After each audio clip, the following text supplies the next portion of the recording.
A solid right circular cone of height 27 centimetre. Okay, तो हम एक बना लेते हैं right circular cone, right. So guys आप थोड़ा सुंदर बना लीजिएगा, राइट। तो ये हमारा एक राइट सर्कुलर कोन हो गया है और इसको हमने दो पीसेस में कट किया। यहाँ से पैरेलल टू द बेस हमने कट लगाया और इसको ऐसे दो पार्ट में काट दिया हमने, राइट। तो ये इसका कुछ एक स्मॉल आर होगा, ये हमारा कैपिटल आर होगा, राइट। और अगर हम हाइट की बात करते हैं यहाँ से, तो ये हमारा कैपिटल एच होगा पूरा यहाँ से यहाँ तक, और इसको हम बोल देते हैं स्मॉल एच। आई होप ये चीज आपको समझ में आ गई है। Now what you are doing is, आप जो कट लगा रहे हो, तो पूरी हाइट जो हमें गिवन है ये है 27, राइट। This is 27। और आपने जो कट लगाया है, ये कट आपने लगाया बेस से 18 सेंटीमीटर की हाइट पे, यानी ये जो डिस्टेंस है दिस इज 18 सेंटीमीटर। तो अगर हम ऊपर वाली हाइट की बात करें तो ये हो जाता है 9 सेंटीमीटर, राइट। और अगर हम 9/27 की बात करते हैं तो ये आता है 1/3, राइट। तो अगर इसकी हाइट 1/3 है ऊपर वाले कोन की, लेट्स से स्मॉलर कोन की अगर बात करें, तो उसकी हाइट अगर 1/3 है तो उसका रेडियस भी 1/3 होगा, राइट। क्योंकि इनके बीच में ये रिलेशन होता है, सिमिलरिटी से भी आप ये चीज प्रूव कर सकते हैं, राइट।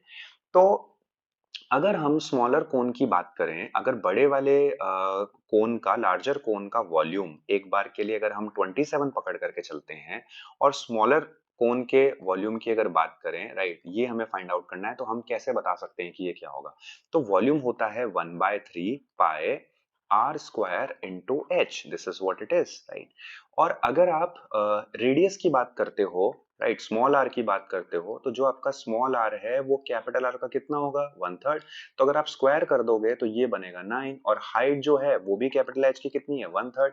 यानी अगर हम ध्यान से देखें तो स्मॉलर कोन का जो वॉल्यूम है, ये हम कह सकते हैं कि ये लार्जर कोन के वॉल्यूम का 1/27 है, right. This is what we can infer.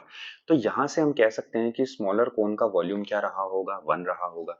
तो अगर इसका वॉल्यूम हम 1 मान लें एक बार के लिए, राइट, तो इसका वॉल्यूम कितना होगा, 26 होगा, राइट।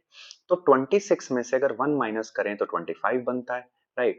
यानी हम कह सकते हैं कि 25x जो है ये बराबर किसके है, as per the question it is equal to 225। यहां से x की वैल्यू हमारी आ जाती है 9। This is something that we have to understand, okay. Now the question is asking us to find out the volume of the original cone, which was what? तो ये तो मैंने एब्सोल्यूट वैल्यूज नहीं ली, ये मैंने जस्ट आपको रिलेट करने के लिए किया। तो आप कह सकते हो this is 27x, this is 1x, right. तो हमारा जो करेक्ट आंसर होगा that will be 27 into 9, right. तो ये कितना होगा, so this will be nothing but, अगर आप इसको पूरा सॉल्व करते हैं तो ये आता है 243, which makes C option absolutely correct.